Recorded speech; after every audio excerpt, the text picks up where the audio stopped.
Our YouTube, so we're back, of course, talk about some Final Fantasy VII Remake, and we are once again discussing the two Buster Swords because there still seems to be some confusion with this, which is perfectly fine because there's always new players when it comes to Remake, right? Remake was exclusive to PS4 for like a year and a half or so, not quite a year and a half. And we had Intergrade come out last summer, which obviously there's going to be new players there. They're playing Remake for the first time. The game came to Epic December of last year.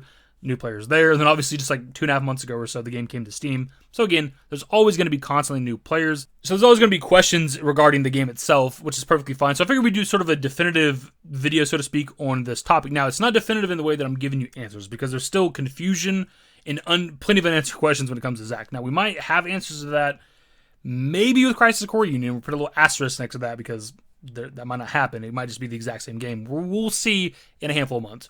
And then we also have Rebirth coming out, winter of next year, and that'll, like 99.99% certain, give us answers for Zack. Like, I can't imagine that we're going to go through the second game and still not quite know what's going on. They have to give us a lot of answers with the second game, I would think. Because by the time this shit drops, winter of next year, it'll be like almost close to 4 years old, right? Because the game came out, like, early 2020. And the fact that it's coming out, like, potentially at the end of 2023, maybe the beginning of 2024, like, we need some answers.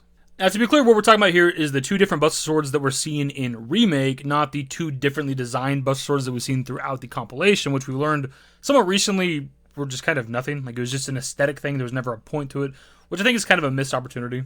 What I mean by that is you could have simply explained it away that that's the original design. That's how Angel's father designed the sword. That's how Zack carried the sword when he got it from Angel. And then maybe whenever Cloud got it, his mind breaks and he becomes quote-unquote Soldier Cloud. He could have just changed the way it looked. He could have been like, you know what? I just don't really like the gold on here. I'm going to put this studded metal thing around the fucking hilt. Like, he could have explained away that way. And the reason for seeing the original design to Advent Children, you could have simply explained that away as, obviously this is years after FF7, maybe Cloud reverted back to the way it used to look in remembrance of Zack. Boom. You could have easily gave this shit a lore purpose, but instead the devs are like, nah, we just kind of made a mistake. We're just going back to the original design. Anyways, the confusion on the two Buster Swords lies in Zack having a Buster Sword at the end of Remake, but also at the end of episode Intermission, and how is that possible? That's supposed to be Cloud's sword, right? For starters, the easiest way to explain this away is that Zack passes on the sword to Cloud whenever he dies. We see this at the end of Crisis Core, and we see this in the bonus scene that you can get in FF7 Original. And actually, rewatching the scene, Zack and Cloud don't even have a conversation in OG, so like he kind of just robs Zack's dead body. But either way, Zack dies, Cloud gets the sword. And what we're shown at the end of Remake and also episode Intermission, and what we're led to believe is that Zack survived, right? Zack lived. Which is why I find it a little bit weird when people are confused by this, because you'd either have not played Crisis Core or not seen that bonus scene from FF7 Original to know how Cloud obtained the Buster Sword. And if Zack survived or lived, why would he give Cloud the sword? It's like his prized possession he got from his dead friend. Like, erase everything you know about the compilation. If Zack never died in the first place, he never would have just passed the sword on to Cloud. He never just gave Cloud the sword. He's only given Cloud the sword because he was dying. Now, this obviously doesn't explain everything, but it's sort of the easiest way to explain why he would still have the sword in his possession, because, at least for what we're seeing here, he lived. He did not die. He did not pass the sword on to Cloud. Now, how and why are there multiple Buster Swords when it comes to the Remake games, the Remake story, is where we fall into why I can't give you a definitive answer, because there are multiple options here, and they all kind of have evidence to support them. Now, the most common theory, at least in the early days of Remake, was that there's multiple timelines, so it's easily explained away that this is just an alternate timeline from the Remake timeline, maybe running parallel with our own, where Zack survived. It's a timeline where he didn't die, maybe because of what we did inside the Singularity, defeating the Whisper Harbinger. It's a different timeline where there's a different stamp logo, a differently designed midgar, and Zack lives. Probably other stuff as well. This one's kind of not a popular theory anymore, but I don't know if that's because people just don't really believe it anymore, or just because there's constantly new theories coming out from people, so people just kind of forget the old theories and think the newer theories are the right ones. I don't know, but this is still a possibility. There's still a possibility that there could be multiple timelines with Remake, and we also see in the Edge creation that there is, in fact, for sure, two different universes, Universe of Life, Universe of Death, so that also kind of lends credence to the idea of there being multiple timelines. Multiple universes, for sure. So that's kind of like option one for how there could be two Buster Swords, is that there might just be multiple timelines. That's kind of the easiest way to explain it. Option number two, and kind of the more common theory that I see these days, is an alter timeline as opposed to multiple timelines. So we go inside the Singularity, defeat Whisper Harbinger, and then it kind of changes the history of the planet, where you're seeing Zack survive and you're seeing a different stamp logo. And how this can explain away the two Buster Swords is the common accepted idea is that the people inside the Singularity are unaffected by the changes outside of it. So outside the Singularity, timeline changes, Zack survives, keeps his Buster Sword, but we still have Cloud in the group inside the Singularity. Cloud still has his Buster Sword in there, so he comes out of the Singularity with the Buster Sword. Zack still has his. Now, this particular option I like a little more than the multiple timelines, simply because when it comes to the idea of there being multiple universes and multiple timelines, I'm not really sure how that would work with the remake story. Like, if Zack's in a completely different timeline separate from our remake group, how would that affect the remake story? Are the timelines going to converge at some point? Is he going to hop from one timeline to the next somehow? Like, I just don't understand how that would work, which is why I think the idea of us just altering, like, the history of the planet, essentially, makes a little more sense. Now, that's not to say that the multiple timelines idea isn't still a possibility, because it certainly is. Again, we do not have a definitive answer yet. There's people out there that think they know what's happening with the remake, and they might be right in the end. We'll see that in, a year and a half or so. But as of right now, we just don't have a definitive answer. So multiple timelines is still an option. Alter timeline, I believe it a little more. It's still also an option. The other pretty popular theory out there is that Zack is actually dead. There's a lot of things that support this idea. There's evidence to support all the things we're talking about in this video. But there is plenty of smaller details and things that point in the direction of Zack potentially being dead. First and foremost, we know it's within the canon and the lore of FF7 that whenever you die, you don't just straight up die. If your will's strong enough, you can kind of survive within the live stream. For one, that's why Aerith is helping the group at the end of OG FF7. That's also why Sephiroth is never fully dead. That's why he comes back in Advent Children, because his will is strong enough to attach himself to Cloud. He never fully dies. We also learned this in the recent remake novel, Traces to Past, where we learned that Elmira's husband Clay dies, but then travels the planet for several days trying to get back to her. He gets to their house. He can't find her. He doesn't realize that he's dead, and he eventually just lays down and joins up with the live stream. The point of bringing this up is that it's possible that Zack died when he's supposed to. Maybe nothing's changed when it comes to the FF7 story, but he died on that cliff outside of Midgar, but doesn't maybe realize it yet. Thinks that he's still, being the hero. He's taking Cloud to safety, trying to find Aerith, but the entire time, he's actually dead. He just doesn't know it. Some of the other stuff that kind of leans in favor of this that people talk about is whenever Zack opens the door to the church, he's kind of surrounded by this bright white light, right? Which is very reminiscent of Advent Children, where Cloud sees Zack and Aerith at the end of the movie, and they're both at the entrance of the church, the exact doors that Zack's busting through at the end of episode intermission. They're both bathed in this white light, which is usually associated with the live stream. Some of the stuff that kind of leans in favor of this is whenever Zack opens the doors to the church, the people inside don't acknowledge his presence, and there could be multiple reasons for this. For one, they're all sad and crying and shit. Even if he's alive, maybe they just don't give a shit about it. But also it's possible that he's dead and they just don't sense him or notice him or whatever the case, because obviously he's kind of in between life and death.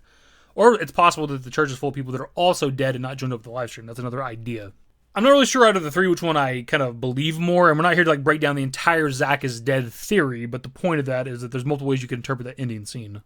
You also have the white feather that they put a lot of emphasis on when it comes to the Rebirth trailer, and that's really associated with Zack in Crisis Core, where you see him associated with the white feather quite a bit throughout that game. The main one being, however, the ending of Crisis Core whenever Angeal flies down from, heaven, essentially, and the sky's literally raining white feathers on Zack. He talks about wanting those wings, and then obviously gets pulled up into heaven, with Angeal. So it's possible that the white feather in that trailer is kind of an Easter egg or a hint towards Zack maybe being dead and just not realizing it. But also the white feather could be associated with Angeal, as you're seeing in this scene right here. And also the white feather at one point during the trailer takes the form of a Buster Sword.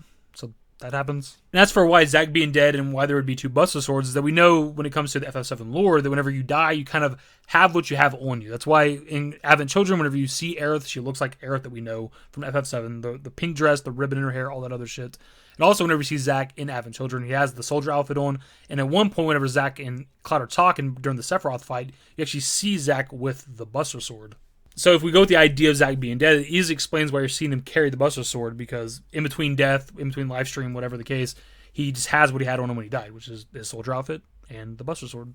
And look, we're not here to go over every little bit of the Zack is dead theory, because there's quite a bit of evidence that can support this, and this would add so much more to this video. But the point is, there's a pretty good amount of evidence that leans in favor of that. That doesn't mean that Zack is dead, but they could definitely go that route based on what we've talked about and discussed on this channel.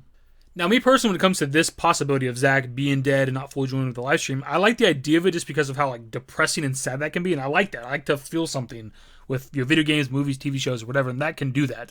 If Zack is going on this journey looking for Aerith and looking for whoever, trying to figure out what's going on and not realizing just yet that he's dead and maybe having to come to that conclusion, that could be some sad shit, and I wouldn't mind that. The only problem I have with the Zack is dead theories, it doesn't quite explain the different chip bags, simply because people thought maybe it's an old logo, right? It's an old logo that we're seeing, it doesn't mean anything. Or maybe it's an old logo, Zack's dead, and he's just remembering that original logo. Thing is, though, the Beagle logo has been around for 15 plus years. The Wutai War broke out in 1992. FF7 takes place in the year 2007, technically year 007. So it's been around for quite a long time, so it wouldn't be this old logo that Zack is misremembering or something. So if Zack is dead, I'm not really sure how you explain away the different chip bag, but somebody did point out on the Reddit post that kind of inspired this video from 5 days ago or so, that's possible that the name of the chips, Stamps Champs, is in reference to like a group of characters. Like maybe it's not just Stamp the Beagle, maybe there's other Stamp characters, because Champs is like maybe short for champions or something like that, and there could be other dogs that are on bags of chips. It doesn't just have to be the Beagle. Which I honestly believe to be a pretty genius thought that I've not heard before. We'll use an example of, let's say, McDonald's, since they've been tweeting about FF7 lately.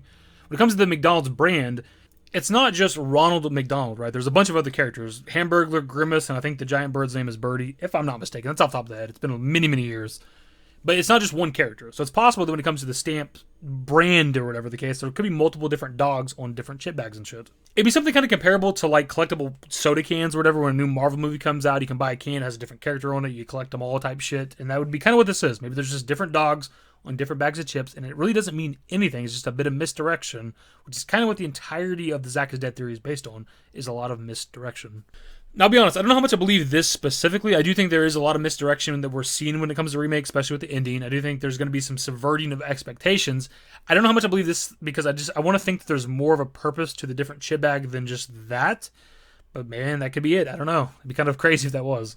But my dudes, that's going to be pretty much the video. I'll be honest, I feel like there was a fourth option for like explaining the two Buster Swords. I can't remember what it is right now. But I didn't write it down before making this video. But it's like right there and I just can't fucking think of it. But at least as of right now with this video, we have at least 3 different options to explain why you're seeing 2 different Buster Swords when it comes to Remake. It's either an alternate timeline, or potentially the Zack is dead and just doesn't realize it.